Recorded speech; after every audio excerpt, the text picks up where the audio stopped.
happy August 24 sa ating lahat. And I know for sure, dito sa amin sa P-Palma area, hindi masyado happy ang aming August 24 because scheduled brownout ngayon dito sa amin, and I'm sure marami ng lowbat sa inyo. Buti na lang, meron akong power bank dito. Ang brand nito is Tranio. Medyo nabubura na itong kanyang brand dyan kasi matagal ko na itong nabili. And ito is 20,000 mAh. And ang kagandahan nito guys is built-in ang kanyang cord dyan. So, hindi mo na po problemahin yung mag-attach ka ng cord. Also, pwede ka namang mag-attach ng cord dyan kasi meron siyang USB port and then meron din siyang Type-C na port. And yung kanyang built-in na cord is Type-C, and then pwede din for iPhone or iOS device. And pwede siyang magamit dito sa aking iPad.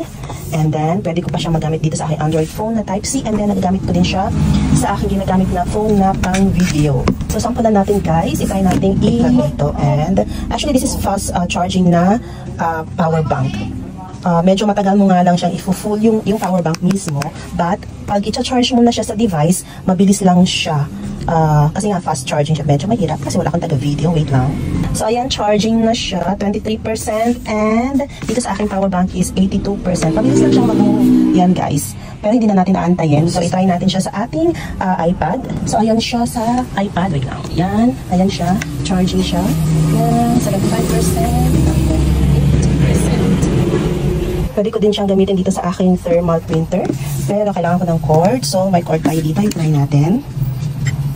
So, ayan, it's charging siya. May ilaw siya dyan na orange. And, yun, 82%. Malalaman mong nag-charge siya kasi iilaw yung gadget na isasaksak mo sa kanya, and then iilaw din yung kanyang indicator dyan. So, ayan, tanggalin ka ha para makita nyo na wala yung ilaw. So, pag mag-charge siya, babalik yung ilaw. So, ayan, naka-plug ulit siya. And, yan. Then, yan, bumalik yung ilaw. Pag hindi siya nag-charge, matatanggal yung ilaw. But then, it's working, kaya may ilaw siya. Pwede ko din siyang gamitin dito sa aking phone holder. Try natin. Basta any gadget na, pwede naman siyang gamitin eh. Yan. So, yan. And then, it's charging. Yan siya. Hindi ko na alam saan ang ilaw nito sa model. Basta, kumukuha na yan siya guys kasi nakailaw na yan siya ang kanyang indicator dyan.